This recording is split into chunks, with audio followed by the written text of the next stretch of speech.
This segment is sponsored by Little River Medical Center. Well, I am just so excited to be back at Little River Medical Center today. I am in a very different office. We are in Peds with Dr. Reiser. How are you doing? That's right, I'm doing fantastic. This is our adolescent room here, so welcome. This is where you would come if you wanted to get a well check. So tell me all about well checks here at Little River and why kids should get them. Great question. So wellness checks are something that happens on a regular basis for children and teens and young adults, and the goal of them is for us to do basically a health maintenance, to check in and ensure that you're doing well, identify any areas that might need some tweaking, and to also field questions or issues that may have occurred that you haven't quite yet gotten around to bringing up. And so when it comes to like when and where and all of that, it varies a bit by the person's age and their health status. So if we're talking about a completely healthy individual, at the newborn period, once they're discharged from the hospital, a few days later, we'll usually see it in clinic.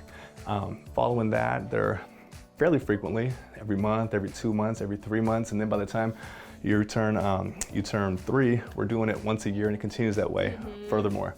At those checkups, we're doing things such as measuring your weight, your height or length, your head circumference, so ensuring proper brain growth, proper hormonal systems, proper nutrient intake and output. So we're identifying things like obesity, or I had one patient with type 2 diabetes, that got picked up on a wellness check. Shots are given there, or immunizations, which help keep kids healthy before they get exposed to germs. And so they get their vaccines at a predictable period. We follow the CDC schedule throughout the first couple of years, and then a little more spaced out afterwards. We do vision and hearing assessments. We also do behavioral assessments, both in terms of a child's development, their gross motor skills, sitting, standing, walking, fine motor skills like ability to feed oneself, not to be choking and such, language skills, autism assessments. All those things are done and can really help us help families get their kids the best outcomes in life. And speaking of development, you guys have a program called Reach Out and Read that helps a lot of different families. Yes, the Reach Out and Read program is one geared towards our younger families. It's one of a number of services we offer. We offer it to all the kids, so it goes between birth and 5 years of age, and it is a book giving, sharing, enjoying program where kids will get a book at their various wellness checks during that time period, and where we really kind of set them up for a happy experience with reading, which is something that a lot of people don't come from. It comes from a forced experience of I had to read. It was a chore. Might have been strong at it, might not have been so great at it.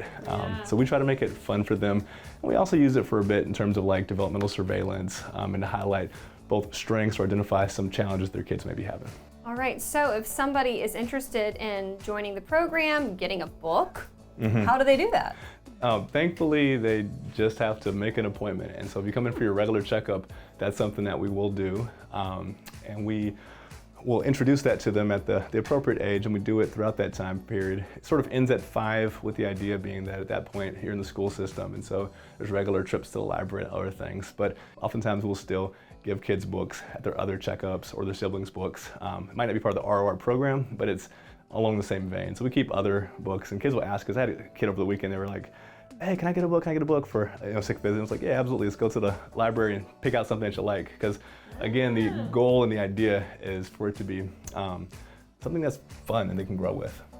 Come to the doctor, you leave with a book. That's right, yes. I like it. When I was a kid, it was always a lollipop, And I'm really not a fan of candy. We see a ton of cavities and all the diabetes for other kids. I know, boring, right? You're like that guy. Wearing a sunscreen and your seatbelt guy over here. Right. I know. I love it though. I mean, you love what you do. I can tell. Absolutely, You're really passionate about this. Yes. Stickers, toys, books, a lot of ways that you can make a visit more enjoyable. So yeah, that's how it goes.